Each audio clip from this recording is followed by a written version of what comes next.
శ్రీపాద శ్రీవల్లభ లీలా వైభవము అధ్యాయం 11. శ్రీపాద శ్రీవల్లభ స్వామినే నమః. శ్రీపాదులు నివృత్తి సంగమం చేరుట.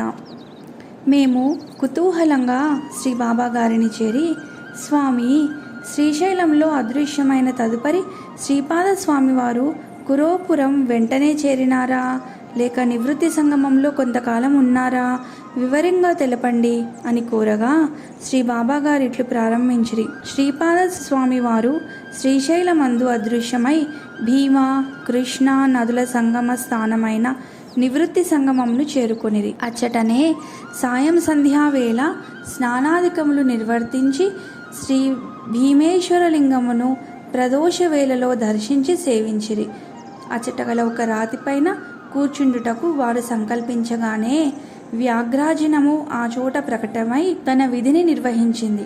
వారు దానిపై ఆసీనులు కాగా అంతలో మరొక అద్భుతం జరిగింది. నదీ తీరాన అనేక శిలల రూపాలలో తపమాచరించుకున్న ఋషులు యోగులు తమ స్వస్వరూపాలతో ప్రకటమై చేతులు జోడించి, రాజాధిరాజ యోగిరాజ శ్రీ దత్తాత్రేయ ప్రభో జయము జయము అని జయ జయనాదములు చేసిరి. అంతలో మరికొందరు ఆకాశ మార్గాన జ్యోతిస్వరూపులైన యోగులున్నూ వచ్చి నిలిచి శ్రీపాదులకు జయము జయమని ప్రార్థనలు చేసిరి. ఓం నమో బ్రహ్మాదిభ్యో బ్రహ్మ విద్యా సంప్రదాయ కర్తృభ్యో వంశర్షిభ్యో మహభ్యో నమో గురుభ్యః. మాలా కమండలు రథకర పద్మయుగ్మే మధ్యస్థ పాణియుగళే ఢమరు త్రిశూలే యస్యస్త ఊర్ధ్వకరయోః శుభశంఖ చక్రే వందే త్రిమత్రివరదం భుజషట్కయుక్తం. కృతే జనార్దనో దేవః త్రేతాయాం రఘునందనః ద్వాపరే రామకృష్ణౌంచ కలౌ శ్రీపాదవల్లభః. కాషాయ వస్త్రం కరదండధారిణం కమండలుం పద్మకర్ణే శంఖం చక్రం గదా భూషిత భూషణాఢ్యం శ్రీపాదరాజం శరణం ప్రపద్యే. ఔదుంబర కల్పవృక్షః కామధేనుశ్చ సంగమః చింతామణిర్గురో పాదౌ దుర్లభౌ భువనత్రయే. కరుణాలయ దివ్యస్వరూప శ్రీపాదరాయ శరణు శరణు దేవా సద్గురుమూర్తి అంటూ స్తుతించారు. వారందరికీ శ్రీపాద శ్రీవల్లభులు అభినందనములొనరించుచు, మహాత్ములారా, తపోధనులారా, మునిపుంగవులారా, వేలాది సంవత్సరములుగా తమ యొక్క తపఫలితములను లోక కళ్యాణమునకై ధారపోయుచు ఈ ప్రపంచమును శక్తివంతంగా చేస్తున్న ఘనులు తమరందరూ ఇప్పటి వరకు తమరు బ్రహ్మానందానుభూతిలో లయమై పరమాత్మయందే నెలకొని ఉన్నారు. ఈ కలియుగ మానవ సమాజంలో ఏర్పడిన అజ్ఞానపు వాతావరణమును క్రమంగా జ్ఞానదీప్తితో నింపుటకై నేను చేయబో కృషికి తమ యొక్క సహకారము కూడా అవశ్యమై ఉన్నది అని పలకగా వారందరూ, ప్రభు, మా వలన ఏ విధమైన సహకారము అవసరమో నిర్దేశించిన ఎడల తప్పక మా వంతు సహకారం అందించగలమని అందరూ పలికిరి. మహాత్ములారా, ఈ కలి ప్రభావమును నిర్జించగల శక్తి, తగ్గించగల శక్తి ఒక్క సద్గురువునకే గలదు. కావున జన్మరాహిత్యమును పొందిన తమరిని జన్మబంధంలో పడమని కోరను. కానీ తమరు ముక్తులుగానే ఉంటూ ఏ వ్యక్తికి ఏ వ్యక్తితో సంబంధం ఏర్పడినచో ఆధ్యాత్మిక సాధనలో అతడు అడుగు ముందుకు వేయగలడో పరికించి తెలుసుకొని ఏదో ఒక కారణంగా ఆ వ్యక్తుల కలయికకు కృషి చేసి వారి మనసులలో గురుభక్తికి ప్రేరణ కల్పించండి. అదృశ్యంగానే ఉంటూ తాము తరించుచు ఇతరులు తరించుటకు మార్గమును సుగమం చేయండి. ఈ ఉపకారం వలన మీ తపశ్శక్తి పెరుగుతుంది కానీ తరుగదు. ఇది నాకు కావలసిన సహకారమని పలికిరి. మునులు ఋషులు తాపసులు యతీశ్వరులు ఒక్కసారిగా ఆశ్చర్యానందములతో, శ్రీపాద శ్రీవల్లభ, ఏమి నీ కార్యదక్షత, ఏమి నీ దివ్య సంకల్పము, ఇంతవరకు మాకిటువంటి యోచన కలగనే లేదు. నీ కృప అపారము స్వామి. మా తపశ్శక్తిని ఈ విధంగా ఉపయోగపెట్టు నుపాయము తెలిపి మమ్ము కృతార్థులను చేసితివి అని అందరూ జయజయధ్వానములు చేసిరి. తదుపరి ఆ మహాత్ములందరూ శ్రీ దత్తాత్రేయ స్వామి వారి యొక్క దివ్య సంకల్పము, వారి కార్యాచరణకై ఏర్పడిన ప్రణాళిక యొక్క స్వరూప స్వభావములను దర్శించగలిగారు. ప్రపంచంలో ఎక్కువగా దుర్జనులు ఉన్నను వారికి శిక్షణ గరుపుటకు సజ్జనులు కొద్దిమంది అయినా చాలు. సత్యం నకుండు శక్తిని ప్రదీప్తం చేయునప్పుడు అసత్యము రూపు మారిపోచుండునని శాస్త్రం తెలుపుచున్నది. ఒక్క సూర్యుడే ప్రపంచమంతటికీ వెలుగులు విరజమ్ముతూ జీవ జంతువుల సృష్టికి సహకరిస్తున్నాడు. శ్రీ దత్తాత్రేయ స్వామి తానొక్కడే ఈ కలిమాయను తప్పించి ప్రపంచ మానవాళిని మార్చగలడు. కానీ మనపై దయతో తన దివ్య ప్రణాళికలో మనలను భాగస్వాములుగా చేయుట ద్వారా మనకు దత్త సేవా భాగ్యాన్ని కల్పిస్తున్నారని పరిపరి విధముల కొనియాడి వారందరూ కార్యోన్ముఖులగుటకు నిర్ణయించుకొని అంతర్ధానమైనారు.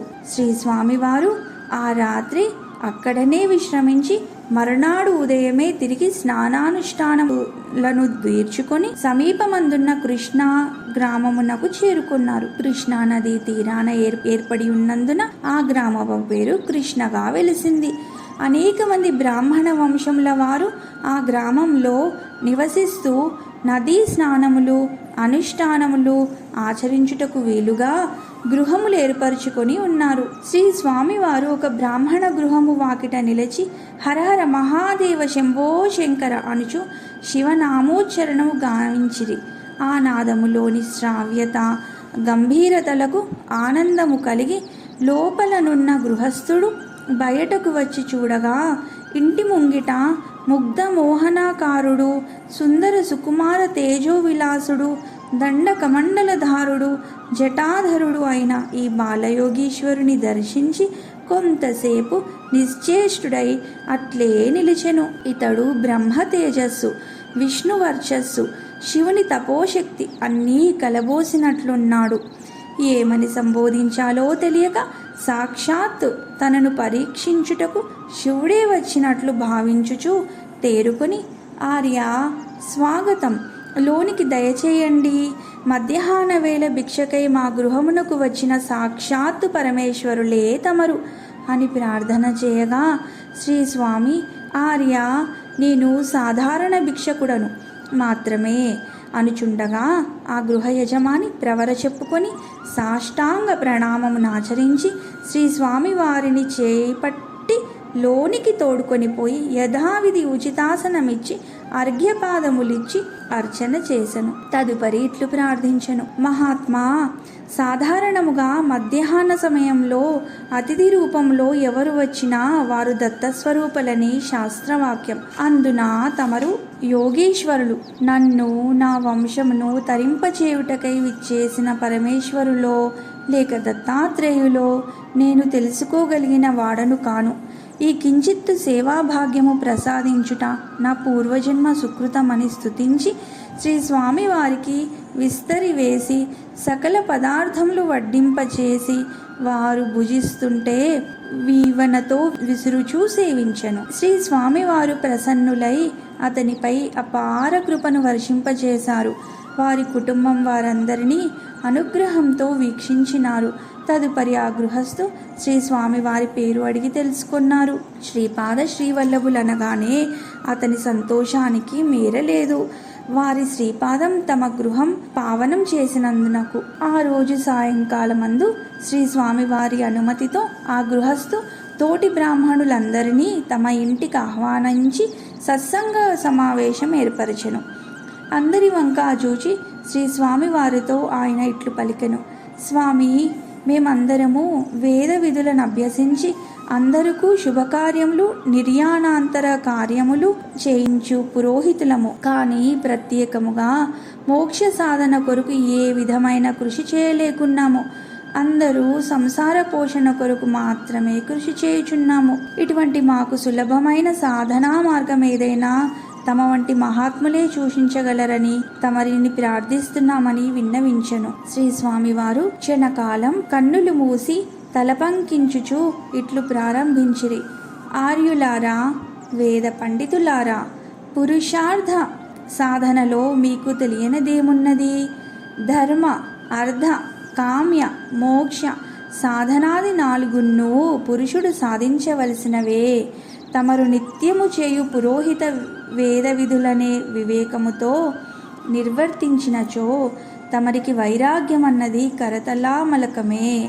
ఏలననగా అది అనుభవ జ్ఞానముగా ఇంతవరకు గుర్తించలేదు. కావున బ్రహ్మజ్ఞానము, ఆత్మజ్ఞానము, దివ్య జ్ఞానము అనువాని స్వరూపమేదో వేరుగా ఉన్నట్లు భావించబడుచున్నవి. ఒక్కసారి ఆలోచించండి. తమరు నవజాత శిశువుకు జాతకర్మ చేయించి నామకరణము గావిస్తూ ఉంటారు. జాతకర్మ అనగా తల్లి గర్భము నుండి శిశువు బయటకు వచ్చినది. దానికి శుద్ధి పుణ్యాహ వచనంతో ఆ జీవుని శుద్ధి చేస్తున్నారు. ఆ మంత్రములలోని అర్థములను ఒక్కసారి స్మరించండి. ప్రతి శిశువు ఒకే రకంగా భూమిపైకి వస్తున్నది. కానీ వానికి జన్మ సంస్కారములు, ఆ జన్మ అనగా పూర్వజన్మ సంస్కారములు, వంశాచార విధులు ఎన్నో విధముల సహకరించితే వాడు ఉత్తముడు కాగలడు. అందరి అందును పరమాత్ముని అంశయే జీవరూపముగా ప్రకాశించుచున్నది. ఇది వేద రహస్యము. అయినను తమరు ఈ విషయము దూరముగా ఉంచెదరు. తల్లి గర్భమునందు జీవుడు శ్రీమన్నారాయణుని 10 అవతారములను, వాని సూక్ష్మ రూపములను 10 నెలలలో పొందుచున్నాడు. ఇది సార్వజనీన రహస్యం. మొదటి నెలలో నీటిలో చేపవలె తల్లి గర్భంలో తిరుగుచు 2వ నెలలో కూర్మ రూపం ధరిస్తాడు. 3వ నెల వరాహ రూపంలో ఉంటాడు.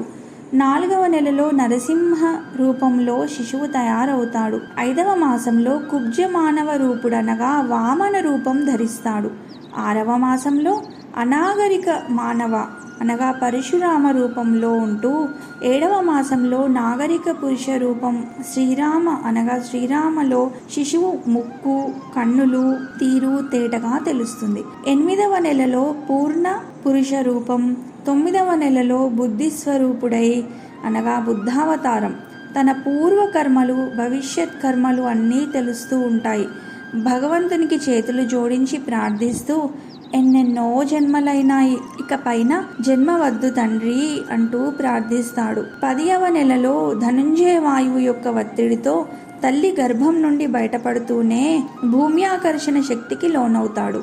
విషయ విజ్ఞాన నాశన రూపాయ కల్కిహి అన్న తీరుగా వాడికి అప్పటిదాకా ఉన్న పరమాత్మ ప్రసాదిత జ్ఞానం శూన్యమైపోతుంది. ఆ పైన ప్రతి విషయం నేర్చుకునే పరిస్థితి ఉంటుంది. కావున ఇప్పుడు చెప్పబడిన జ్ఞానం నిరంతరం జ్ఞాపకం పెట్టుకొని నిత్యము ఆయా కర్మలు చేయించండి. మీ నిత్య కర్మలోనే వివేకాన్ని పొందండి. అదియే అనుభవజ్ఞ జ్ఞానం అంటారు. అంతేకాక నిర్యాణాంతరం జీవునికి తమరు అపరకర్మలు చేయించుచున్నారు కదా, ఆ మంత్రార్థములను ఒక్కసారి మనసులో స్మరించండి. వైరాగ్యము తమకు మరి ఒక్కరు నేర్పించనవసరం లేదు. యదృశ్యం తన్నశ్యం. ఏది ఈరోజు కంటికి కనిపిస్తున్నదో అది రేపు నశించబోచున్నది. ఎట్లనగా నిన్నటి వరకు లేదా క్రిందటి క్షణం వరకు కనిపించిన మాట్లాడిన వ్యక్తి ఈ క్షణంలో శవంగా మారి భస్మం చేయబడుచున్నాడు. శరీరాన్ని విడిచిన జీవుని గతులు ఏ విధంగా ఉంటుందో మంత్రబద్ధం చేయబడి ఉన్నది. ఈ జన్మయందు అతడొనరించిన కర్మ సంచయమును కొంత పరిహారం చేసి ఆ జీవునికి సద్గతులు కల్పించుటయే మీరాచరించు అపరకర్మలకు అర్థం. అందువలన ఆ విధి విధానముగా అపర కర్మాచరణ జరగకుంటే ఆ జీవునికి సద్గతులు కలుగవు. ఇది మీకు తెలిసిన విషయమే కదా. ఆయా కర్మల యొక్క అర్థమును కూలంకుషంగా తెలిసి ఆచరించుట చేత వివేకము మరియు వైరాగ్యము రెండూ కలుగును. ఎప్పుడీ జ్ఞాన మార్గము లభించునో సంసారము నందుండినను తామరాకు పైన నీటి బిందువు వలె సంసారము అంటకుండా విడిబడి తమను తాము ఉద్ధరించుకొనగలరని శ్రీ స్వామివారు సుదీర్ఘమైన బోధ చేయువేళ అందరూ చిత్తరువుల వలె కదలక మెదలక యుండిరి. శ్రీ స్వామి తమ బోధను ఆపిన కొన్ని క్షణాల అనంతరం తలలు పండిన పండితులు, నడివయస్సు గృహస్థులు, బ్రహ్మచారులు అందరూ కూడా జయము జయము శ్రీపాద శ్రీవల్లభులకు జయము అని జయ జయనాదములు చేసినారు. ఇంత చిన్న బాలునికి ఈ జ్ఞానమార్గ బోధ మనకు చేయగల శక్తి సంపన్నత ఎట్లు లభించెనో ఆశ్చర్యము. వీరు సామాన్య యోగి కాదు, ఆజన్మ సిద్ధులై ఉండవలెనని ఒకరికొకరు చెప్పుకొనిరి. ప్రదోష సమయానికి ముందు శ్రీ స్వామివారు తమ ప్రబోధమును పూర్తి చేసి వారందరి వద్ద వీడ్కోలు తీసుకొని అచట అదృశ్యమై కురవపురం చేరారు. కురవపురం ఆగమనం. నివృత్తి సంగమం నుండి శ్రీపాద స్వామివారు కురవపురమునకు వచ్చి చేరు సమయమందు కురవపురమందు గల మునులు, యోగులు, సిద్ధులు మొదలగు వారంతా దివ్య దృష్టితో శ్రీ స్వామివారి ఆగమనమును ముందుగానే గ్రహించి ఉండుట చేత వారి రాకకై ఎదురు చూస్తున్నారు. శ్రీ స్వామివారు ఆ ప్రదేశమునకు వస్తారనే విషయం వారికి తెలుసును. కానీ ఇదిమిస్తమైన సమయమునకు శ్రీ దత్తావతారుడు శ్రీపాదుల వారు వస్తారన్న విషయం మాత్రం వారికి తెలియలేదు. వారి పరిస్థితి శ్రీరామ దర్శనము కొరకు ప్రతిరోజు ఎదురుచూచు శబరివలె ఉన్నది. తమ గురువు చెప్పిన మాట కారణంగా శబరిమాత విసుగు చెందకుండా ప్రతిరోజు కుటీరాన్ని అలంకరించి శ్రీరామ నైవేద్యము కొరకు ఫలములను, పూజకు పూలను సిద్ధం చేసుకొని అమితమైన ఓర్పుతో ఎదురుచూచేది. ఆ ఎదురుచూపు నిరీక్షణలే కాకుండా శ్రీరామనామస్మరణే తపస్సుగా మారి చివరకు శ్రీరామ దర్శన భాగ్యం మరియు ఆయన అనుగ్రహాన్ని పొందినదామె. మునులు, యోగులు, సిద్ధులు అంతా వారి నిత్య సాధనానుష్ఠానములను ఆచరిస్తూ శ్రీ స్వామివారి రాకకై నిరీక్షించసాగారు. అందరి మనసులయందు శ్రీ స్వామివారు త్వరలో రానున్నారు అనే స్థిరమైన భావన కలిగింది.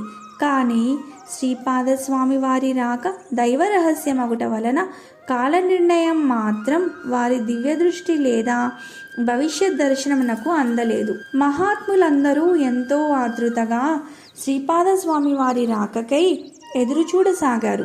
ఆ శుభగడియ దగ్గరయ్యే కొలది వారిలో ఆతృత అధికమవసాగింది.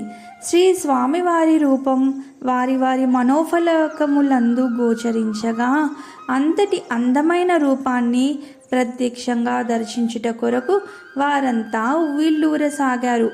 ఈ విధమైన ఆతృత ఆశలతో వారు ఎదురుచూచుచు శ్రీ స్వామివారు ఆసీనులగుటకు విశ్రమించుటకు వీలుగా ఒక రాతి బండను ఒక చెట్టు నీడలో ఏర్పాటు చేసినారు. అంతలో అకస్మాత్తుగా ఒక వ్యాఘ్రాజనము అనగా పులి చర్మము వారు ఏర్పాటు చేసిన రాతి బండపై ప్రత్యక్షమైనది. ఉన్నట్లుండి కనబడిన పులి చర్మమును చూచిన వారందరూ శ్రీ దత్తస్వామి వచ్చు సమయం ఇదే అని జాగరూకులై భక్తి, శ్రద్ధ, వినయములతో లేచి నిలబడి జయ గురుదత్త, శ్రీ గురుదత్త అని మరియు శ్రీ స్వామి వారిని అనేక విధములుగా ప్రార్థించసాగిరి. శ్రీపాద శ్రీవల్లభ స్వామి అచట ప్రత్యక్షమై తన గురించి ఏర్పాటు చేసిన ఆ రాతి బండపై కూర్చుని అందరినీ సాలోకనంగా చూచారు. అందరూ శ్రీ స్వామివారికి నమస్కరించి ఫలపుష్పాదులను సమర్పించినారు. పవిత్ర కృష్ణా జలాలతో పాదాభిషేకం చేసినారు. వారందరినీ ఆశీర్వదించి శ్రీపాదస్వామి వారితో, మీరంతా ఈ పవిత్ర క్షేత్రంలో మా రాకకై ఎదురుచూస్తూ మీ తపో సాధనల వలన ఈ ప్రదేశం యొక్క పవిత్రతను మరింత వృద్ధిపరిచినారు. ఇది కలియుగం. అందువలన మీరు మీ రూపములను అదృశ్యంగా ఉంచి మీ సాధనలను కొనసాగించండి. ఇచ్చటకు అరుదించు మానవుల మనోభావములను మీరు శుద్ధి చేసి వారి యందు సద్భావ ప్రేరణ కలిగించండి. వారిలో జ్ఞాన ప్రదీప్తము గావించండి.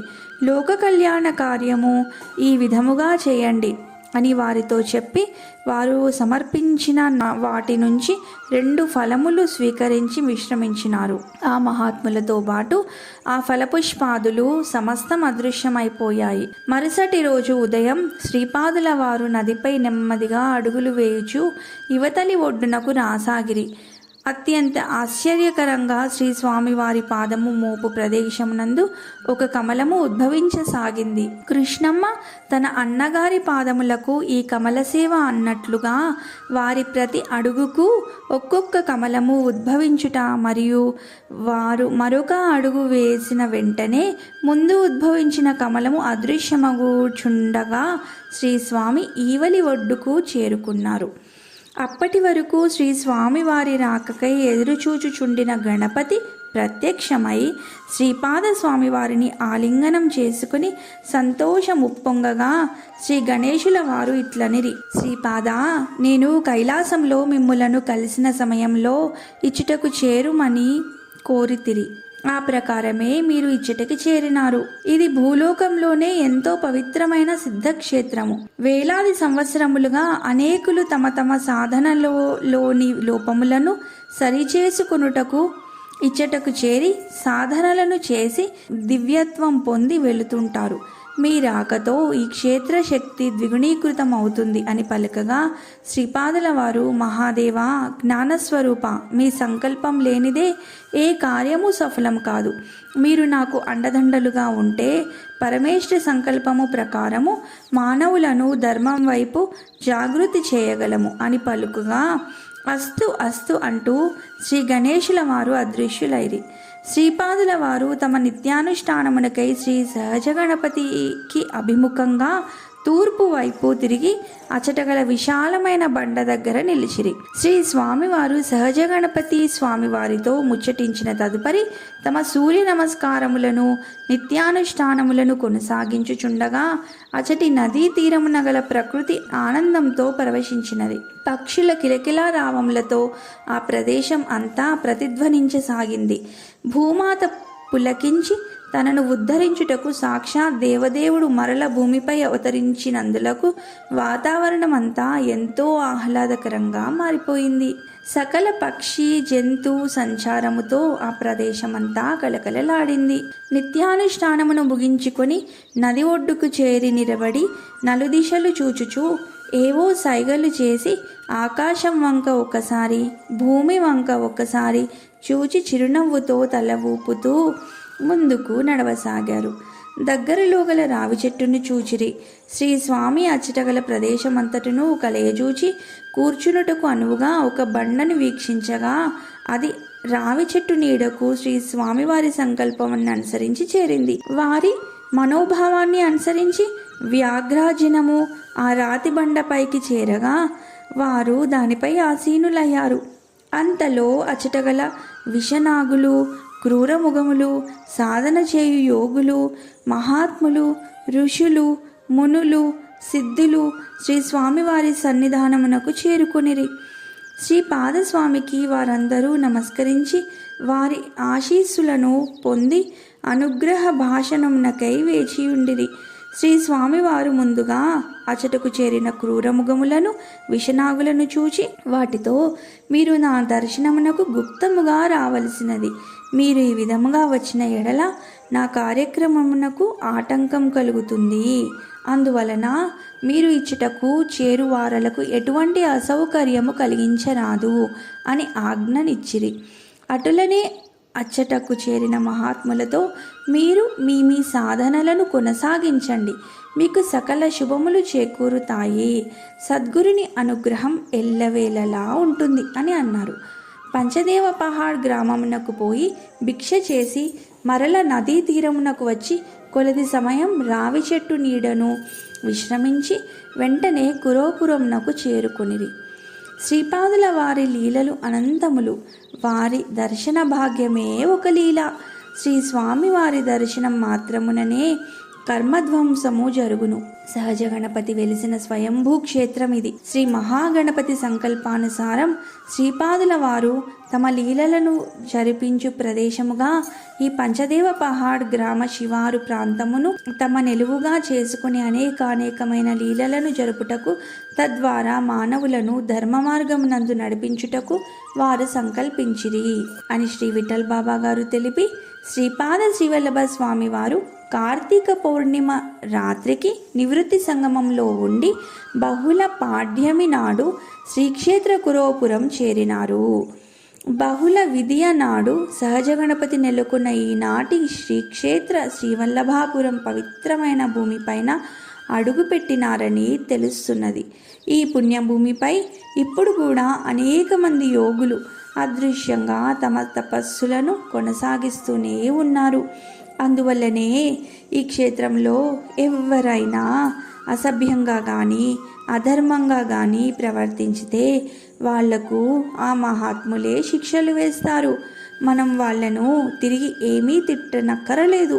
వాళ్ళ కర్మ మాత్రం వాళ్ళను శిక్షించేటట్లుగా ఆనాడే ఏర్పాటు చేయబడిందని చెప్పారు. శ్రీ బాబాగారు మన కళ్ళ ఎదుట తప్పు చేసిన వారిని కూడా క్షమిస్తున్నారంటే ఇదే దానికి మూల సూత్రం అన్నమాట. పై వాళ్ళు సర్వం గమనిస్తున్నారు, వారికి ఇవ్వవలసిన అనుభవం వారికిస్తారు అని కాబోలు అనుకున్నాము మేము. కానీ బాబాగారి క్షమాగుణం యొక్క వైభవం ఈ మధ్యనే నాకు అవగాహనకు వచ్చింది. అదేమిటంటే తప్పు చేసిన వ్యక్తి ఫలానా అని తెలిసి కూడా శ్రీ బాబాగారు, ఓ దత్తాత్రేయ స్వామి, ఈ తప్పు వలన వానికి కలుగు దుఃఖమును పాపమును నివారించు తండ్రి అంటూ ప్రార్థన చేస్తున్నారు. మనలను కూడా అట్లే చేయమని ఆదేశించినారు. ఇది వినగానే వింతగా ఉంటుంది, కానీ శ్రీపాదుల దివ్య ప్రణాళికలో ఇది ఒక సూత్రమని మనకిప్పుడు విశదీకరించబడినది. శ్రీపాద శరణం, శ్రీపాద శరణం, శ్రీపాద శరణం భజే, శ్రీపాద శరణం, శ్రీపాద శరణం, శ్రీపాద చరణం భజే. శ్రీపాద శ్రీవల్లభ లీలా వైభవము 11వ అధ్యాయం సమాప్తం.